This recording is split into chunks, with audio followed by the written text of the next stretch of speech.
first heard about this program, I was thrilled to be a part of it. As an organization that loves to give back, this program is a perfect match for our organization and what we do, what we stand for. And having older workers here is such an advantage for us. It gives us the opportunity to really focus on intergenerational work. So we have our younger workers, we have middle-aged workers, and we have older adults all working together who can all learn from one another.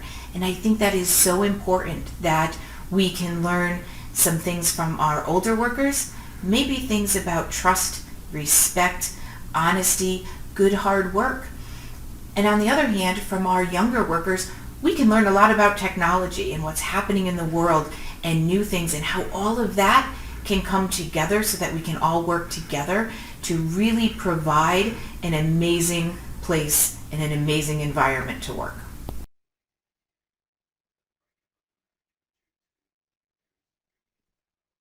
Hi, my name is Mike Rambrose. I'm the president and CEO of Whitney Center.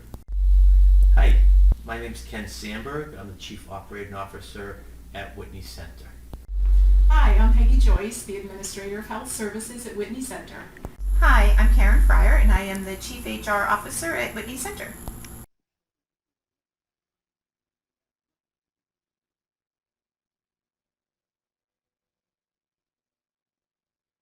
You know, as a young adult, I really wasn't sure what I wanted to do as a career, and then I was exposed to a hospital setting when one of my parents took ill, and I just absolutely loved healthcare.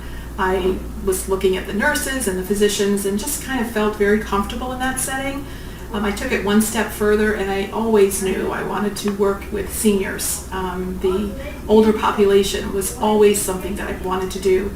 So I did start my career in a hospital and got that experience, but from then on I continued to always work with seniors.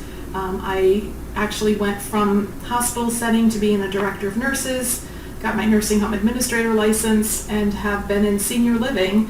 Next year it'll be 40 years. I actually didn't choose to work in healthcare. It chose me. I stumbled into it after an 8-year career in the U.S. Navy. And very quickly it became a calling, specifically with respect to aging services. I found myself drawn to the work of helping elders to get engaged in life and ultimately be fulfilled. And that has been sort of my passion, and through work here at Whitney Center, I've been able to pursue that each and every day. So I really chose healthcare because I wanted to make a difference in someone's life. I wanted to know that I was a part of something that was just bigger than me. And I didn't want to be a nurse. I knew I could not take care of someone and handle all of the medical pieces that are done. But I love people. And in HR, I get the opportunity every day to meet some amazing caregivers and make sure that they know that what they're doing is so important and matters to so many different people. And that to me is really my true passion. It's making sure that I'm making a difference and that other people know that what they do is important and they have an impact on someone else's life. So I picked senior healthcare for a few different reasons, but let me begin first with I am a career changer. I had been an engineer for a number of years, I was in real estate for a number of years, and I wasn't connecting at all to those jobs. So I did a lot of searching about what really I wanted to do for the rest of my life. And as I was searching, I put a couple of things together. One is I just enjoy being around seniors. And two, I want to make a difference in people's lives. So the combination of enjoying being around this population and wanting to make a difference in people's lives brought me into the senior living community. But I love people. And in HR, I get the opportunity every day to meet some amazing. So a good skill set for the mature worker is the soft skills. And let me explain by what I mean the soft skills. There's hard skills and soft skills. Hard skills are the technical things of a job. You need to be able to do X, Y, and Z. But the soft skills is about the people side of the business. And for a mature worker, the people side is the most critical because you can always train for the hard skills. So I would highly suggest that people understand the concept of working as a team, being bigger than yourself. It's not about you; it's about the organization, and always striving to learn and to improve. Those are what I consider the soft skills, and to be successful, that's what employers are looking for. They're really looking for people to be team players and looking to improve. So when I interview people, I really want to get to know who someone is. I want to find that passion that someone has for taking care of people and for making a difference in someone's lives.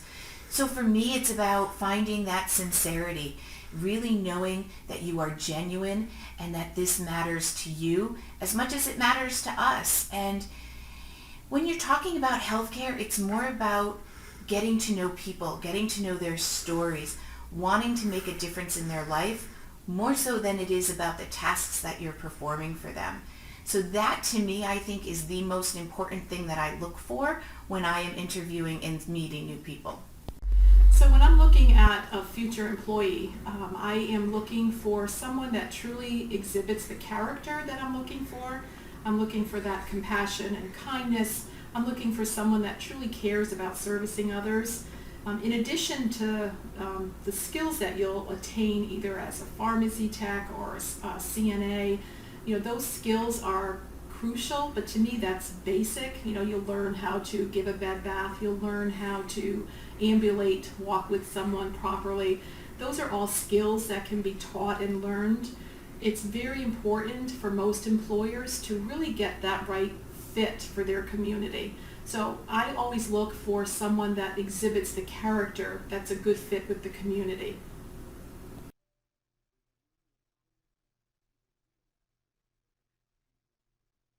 So as a mature worker that may be looking to work in the healthcare industry, mature workers are kind of the ideal person to go into senior healthcare living, or actually any kind of healthcare living. It doesn't have to even be with seniors. But again, mature workers bring with them such a skill set of life experience, just the fact that they've lived, through many situations in their own personal lives. The most important thing, though, for any worker, including the mature worker, to bring into healthcare is really that passion to care for others. It's really about service to others. So to come prepared as, let's say, a certified nurse's aide is great, because I'm going to in a minute tell you about the skill sets that you need. But just to bring to that position compassion, kindness, and really caring for other people is really the best focus that anyone could actually ask for in a good employee.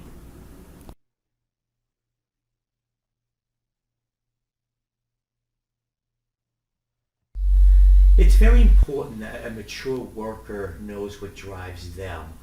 What are their philosophies? What are they looking for in an organization? Because you want to make sure that what the mature worker, what drives them, it fits within what drives the organization. So you're looking for organizational fit, you're looking for organization culture, and you're looking for philosophy.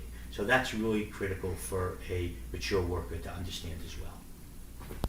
So when we're meeting people and when we have staff that work for us, the most important thing that anyone can have is really that trust. We need to trust in our staff that they're going to come in, do what is needed and what is best for our residents.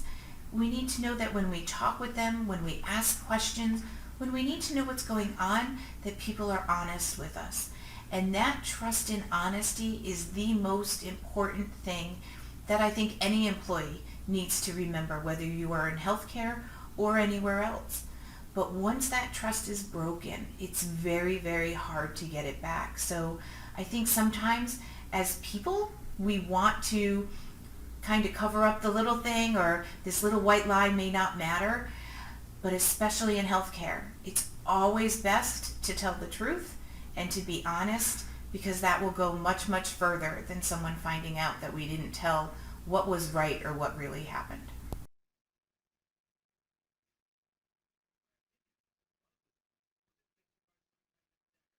With the demographic boom that's facing the United States with respect to the boomer generation, we will simply not have enough numbers of healthcare or aging services workers to accommodate traditional models of service delivery. So we have to really reimagine how we view aging services as beyond the healthcare lens. It's much broader. In fact, healthcare is a component of aging, not the other way around. Aging is not something to be fixed or cured. It's simply a part of life. And until we can look at it that way as a society, I don't think we'll be able to really deal with the issues that we'll be facing. That said, if we look at the broader aspect of aging as a family and community issue, then we can imagine ways that the workforce can expand.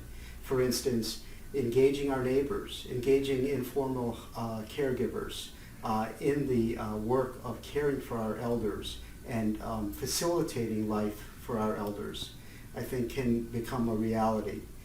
So I see adopting folks that have already retired from careers into service to their elderly cohorts as a real viable option. In addition, family caregivers and informal caregivers, friends and neighbors, really communities coming together to care for one another. This may sound like it's pie in the sky. However, I believe that there is a structure to reallocate dollars from state and federal taxes back to communities in order to get this done. So I'm optimistic in what I consider maybe a dire picture in terms of numbers, but if we reimagine the definition of aging, we can easily get to reimagining how the workforce should be shaped.